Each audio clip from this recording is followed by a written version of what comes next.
All right, so the news is that Gab is, as of right now, still functioning. They're on a new uh, web hosting site, and I am happy to report that I still use Gab. In fact, I'm starting to share this one meme. Um, Maybe I already have it up. One second, I'll show it to you. Here you go. So, yes, I use Gab, and you should too.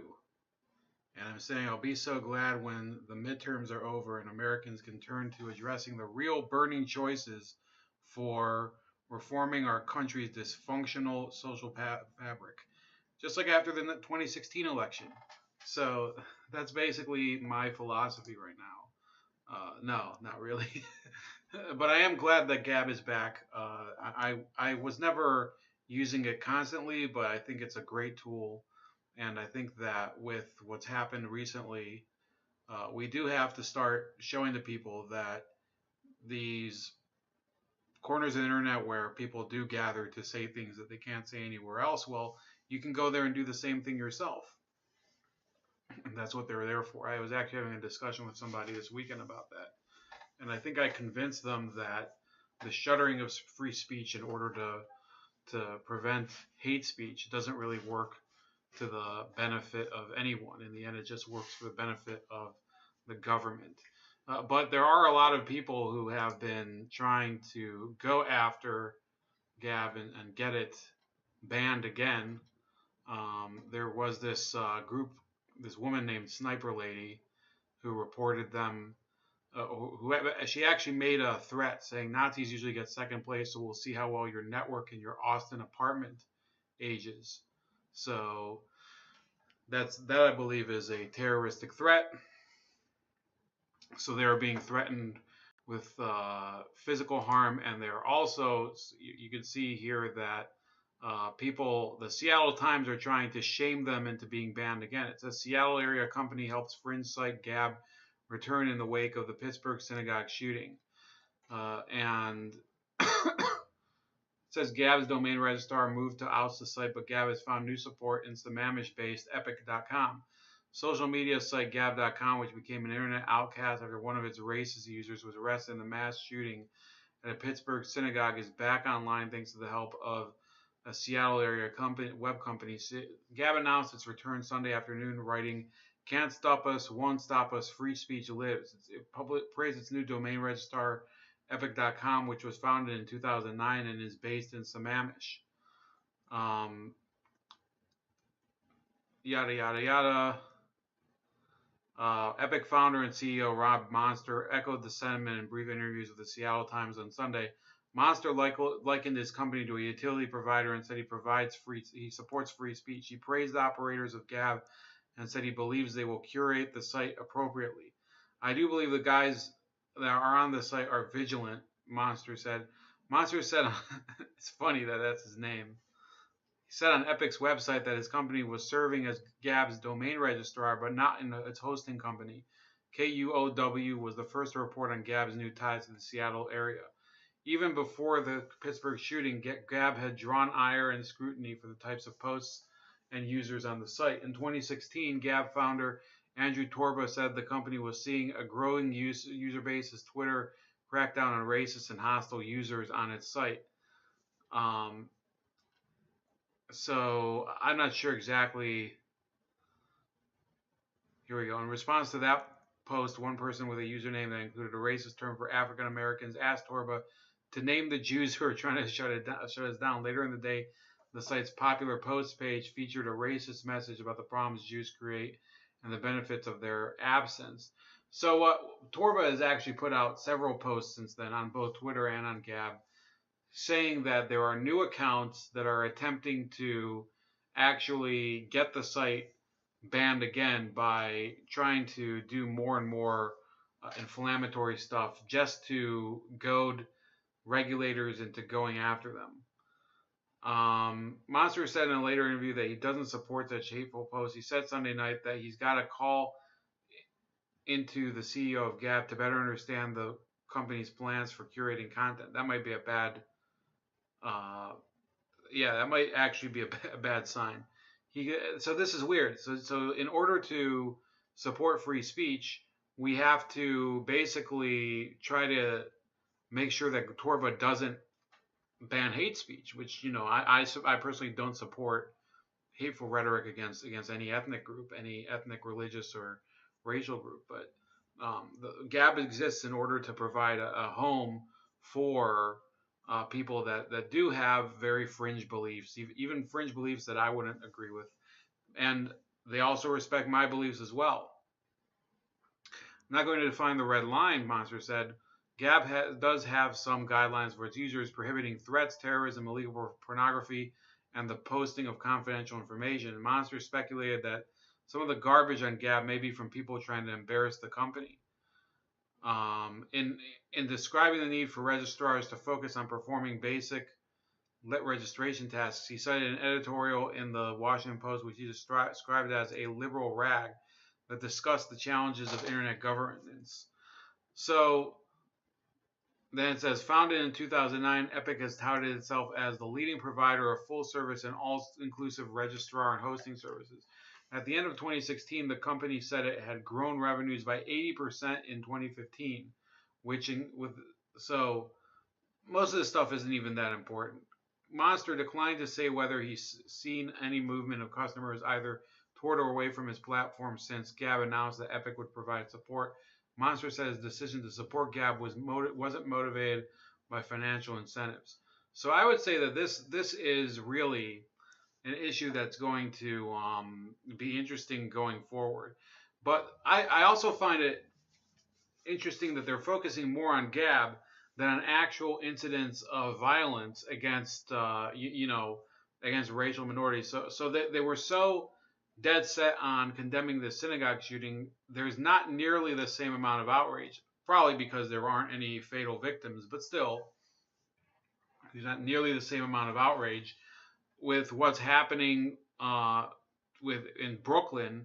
Here in Prospect Heights, it says police have made an arrest after disturbing messages of hate were found inside a Brooklyn synagogue Thursday evening, the latest in a string of anti-Semitic incidents across the nation. James Polite, 26, is charged with 4 counts of criminal mischief as a hate crime and making graffiti. Authorities said Friday that Polite was sent to Woodhull Hospital for psychiatric observation. Polite is also charged with a string of arson fires in Williamsburg, including one at a yeshiva and another at a Jewish banquet hall. Polite was a former intern and employee of former New York City Council Speaker Christine Quinn. Quinn tweeted a statement saying she is devastated. It says, "I'm simply and utterly devastated for the Union Temple community and the violation they have experienced due to a vile expression of bigotry and anti-Semitism. It's indefensible. The level of hatred and intolerance that has been rising in this country over the last several years is something every single American should be concerned about and should stand up against, and this is no different.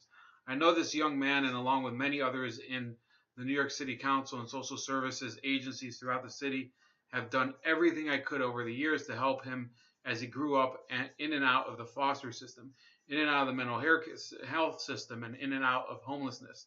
The actions he is accused of break my heart and devastate all of us who tried to help him get on solid footing over the years, and while he has experienced hardship that most people can't ever imagine, his actions are inexcusable. I stand with the Jewish community today and every day and pray for all New Yorkers who deserve the very basic right to enter their place of worship without fearing for their lives."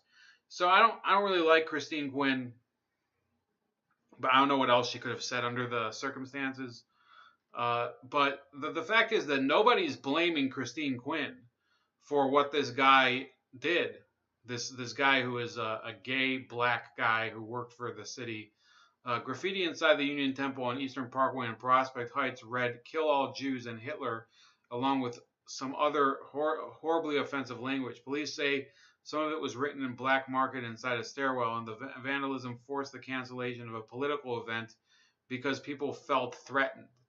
Christine Quinn, the former Speaker of the New York City Council, said Saturday she knows the suspect and social service agencies throughout the city did everything they could to help him as he grew up in and out of the foster system, mental health system, and homelessness. The actions he is accused of break my heart and devastate all of us who tried to help him get on solid footing over the years. I think we already read that. A Get Out the Vote event at Union Temple hosted by Broad City actress Atlanta. Wow, I hate that show. Ilana Glazer was canceled as a result of the hateful graffiti. What was scary was that it was all over the building, and then the cops were kind of searching in the building. Glazer said it was too freaky. It was too freaky to hold it. Glazer was all so. These people, I think, are kind of cowards, and I don't care if people say, "Oh, well, there's a danger and everything." Well, if you're going to be scared away by graffiti, you can't call yourselves courageous fighters for social justice then. If you're going to be scared by graffiti, you have to realize that people now know that this is all it takes in order to get you to cancel your events.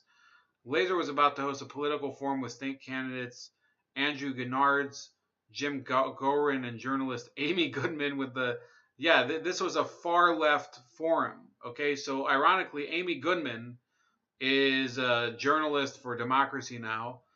We've actually, I think I've done a couple videos where she's featured, and she's really kind of a bitch, but she is, she's as far left as it gets, and she's pretty much as anti-racist of a journalist as you can get. So her event was canceled because of basically a minority person had threatened this temple. We have a situation that's not presenting any immediate danger, but there were hateful anti-Semitic scrawled all over the place today, very recently within the past couple of hours, Glazer said, so we don't feel safe. Oh, you don't? You don't? Oh, well, I wonder why that might be. Mayor Bill de Blasio said the graffiti is a violent kind of hate and that the NYPD would find the perpetrators and hold them accountable. It's deeply disturbing to all New Yorkers and something we don't accept here in the city, he said. Governor Andrew Cuomo directed the Hate Crimes Task Force to investigate, releasing, well, there's this huge statement or whatever.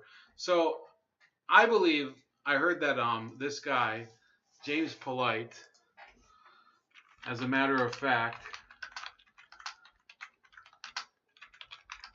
so he was actually on the hate crimes what's it called, task force at one point. Not the task force for the police, but the task force for City Hall.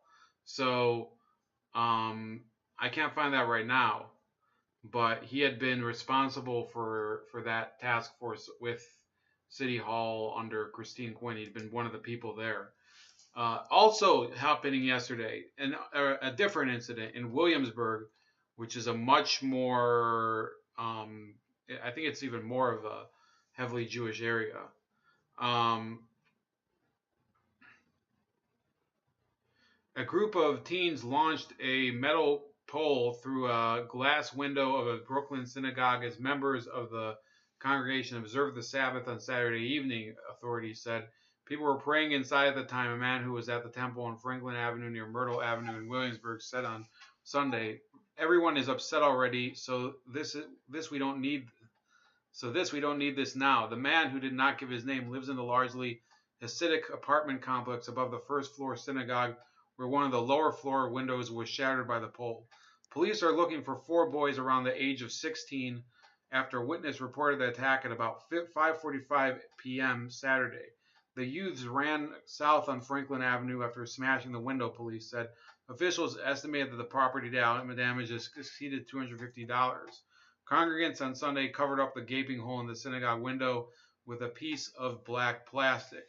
It's the latest in a spate of anti-Semitic attacks in New York City. Police on Saturday also released footage of a vandal who scrawled swastikas on a Brooklyn Heights wall. James Polite, 26, was also busted Friday for allegedly writing kill all Jews in the stairwell of historic Union Temple in Prospect Heights.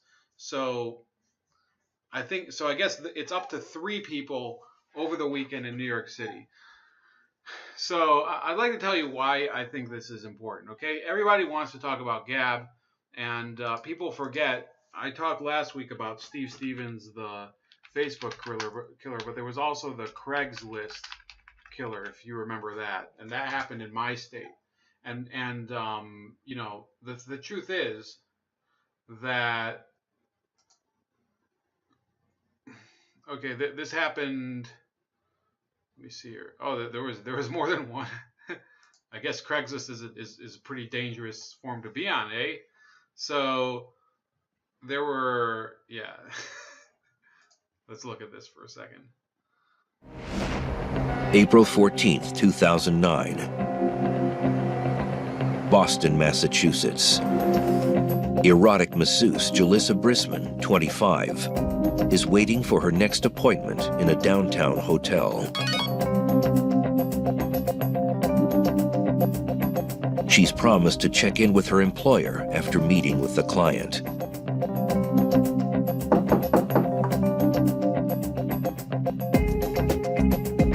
But her rendezvous takes a terrifying turn.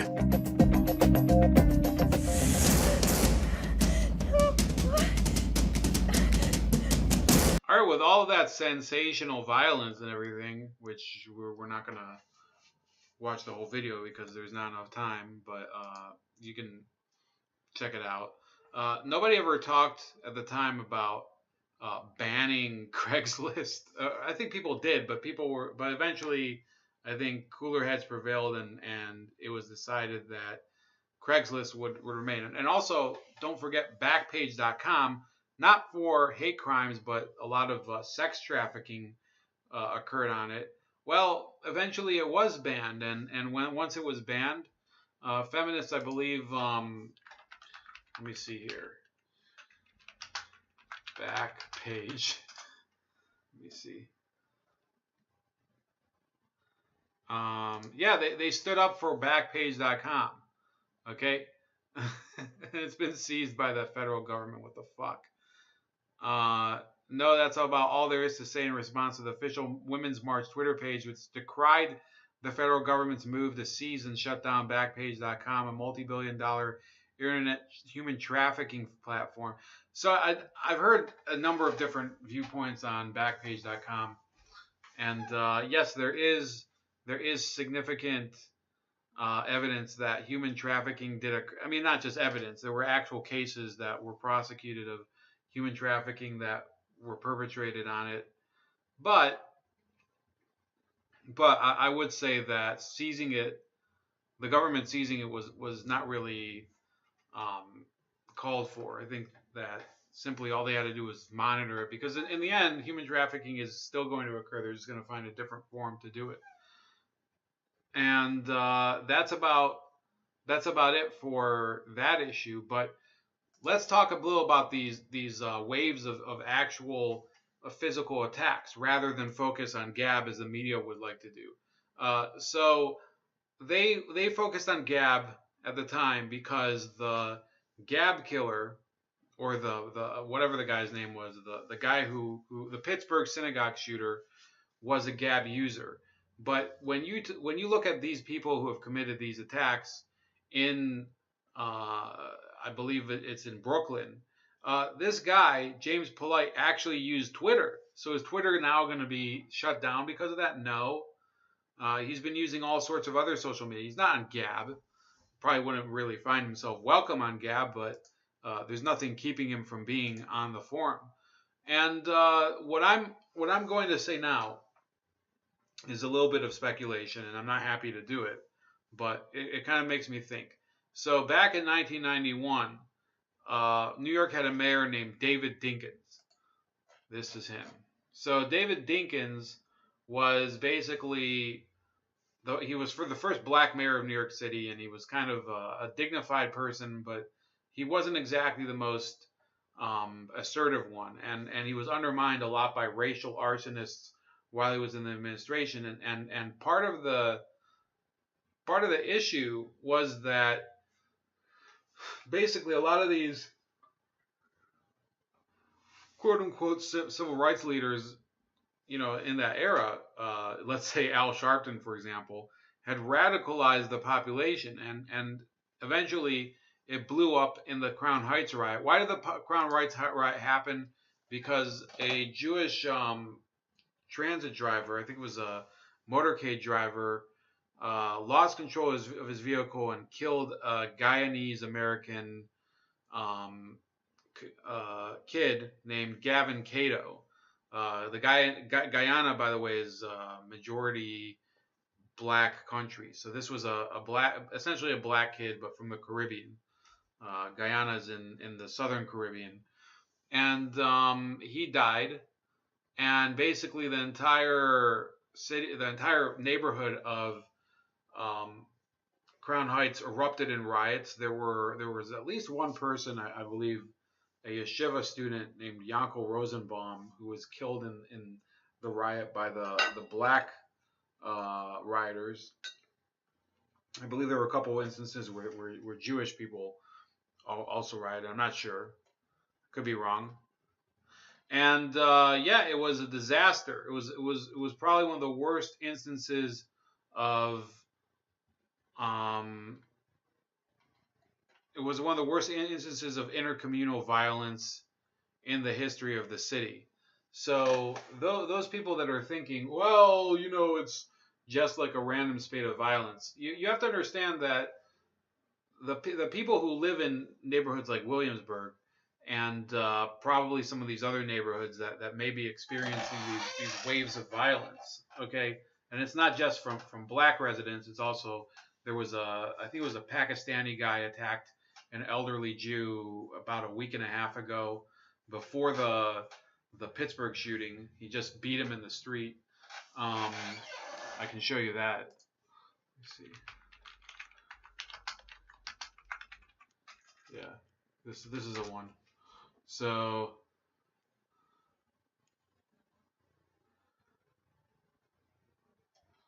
let me see here. Whoops, I don't want to use that on Facebook. Let's go to YouTube. So this Pakistani guy basically runs up to this. You see him just wailing on him in the street until some other guy runs up to him. Tutti, come here!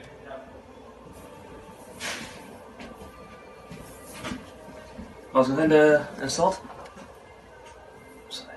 And then he chases him away. Eventually a cop just chases them down.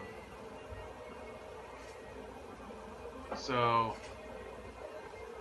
yeah, basically that's what's happening, like literally all the time over there, for the very obvious reason that there's more people moving into that area. People from certain parts of the world you see this guy down there, you see another Jewish guy. So what they have to understand is that another Crown Heights riot and another upswing in violence, intercommunal violence, could happen very easily under Bill de Blasio. You can see here Bill de Blasio, who's a complete moron. He's let homelessness run rampant in New York City. So he basically, what did he do? Dinkins was not a success. Okay, people were trying to rewrite history. He was not really a success in New York. He wasn't as bad as some people like Abe Beam, who I think was the mayor in the 70s and was a total disaster. But basically, Big Bird hasn't learned the lessons from Dinkins' administration of New York City. So instead, I believe that New York will break out into more of these racial riots simply because these communities don't really have a sense that there is any law, any objective leadership in New York. The cops hate de Blasio. They think, first of all, he always takes the side of protesters and people that hate the police and everything. He was an anti-police mayoral candidate when he was running, and he's remained very anti-police since he's been mayor. And he actually is one of the most unpopular mayors. And the reason that he's won re-election is because the city is populated by a lot of progressives and people who don't vote. Okay, so nobody who complains about de Blasio went out and voted for any of the other candidates in the primaries, or the man's just in power, and I don't believe that he's going to keep a handle on this situation. And why do I think this is going to happen? You have to understand that Williamsburg, the Jews that do live there, a lot of them, if they're the ones that I'm thinking of, there's a community called the Satmar community in Williamsburg. The Satmar are a Hasidic sect, and they basically pledge fealty to a Rebbe. The Rebbe is the same. It's the same idea as kind of just a spiritual leader. and he basically is their leadership. There is nobody besides him. There might be a circle of advisors, but in the end, it's one person who issues basically directives on what to do and what types of.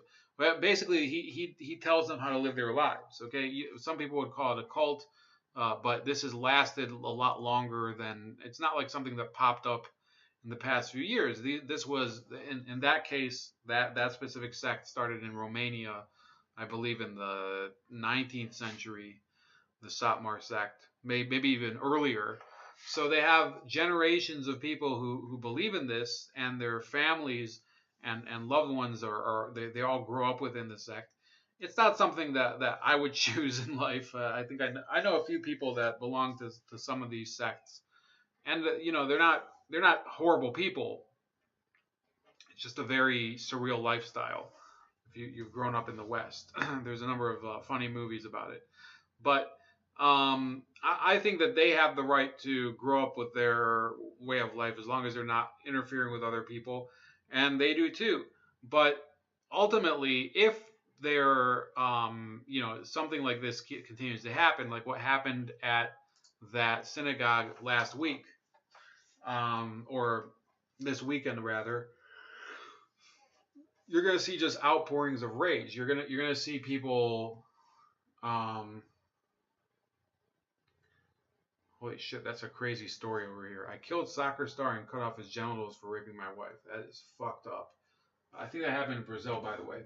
But in any case, so look, what's happening with these communities is that the longer that this keeps going on, the more the youth in those communities are going to get rowdy, and the Rebbe, the spiritual leader, will have to deliver to them an answer of what to do. And what will end up happening is that when the police start to arrive and they're not really nothing really happens, I think that those people are going to either rage out at the police or beat up other people. And there's a lot of them. It's not as if they all they're all just sitting around and it's a few of them in the park, and they congregate in large groups. They go to these yeshivas. They go to these batei midrash. But beit midrash is what kind of like a study hall and whatever. And once enough of them are really, they've reached kind of the saturation point. Yeah, it's gonna be retardedly bad. It's gonna be really bad the way it was over in 1991 in Brooklyn, which actually was largely the crowds of the other residents, the black residents more, were rioting against the Jews at the time. In this case, you could see the opposite. In this case, you could, or you could see just mutual violence at a mob level. Okay, and I don't really want that to happen. I would rather people uh, just figure out ways to share the same streets and the same spaces, but it doesn't really always happen. That's about it. Please like this video, subscribe to the channel, also share the video, and subscribe to my other channel, Razor Ray Live Wound. Subscribe to my BitChute channel, which is Bold Like a Leopard, and have a great night. Comment when it uploads.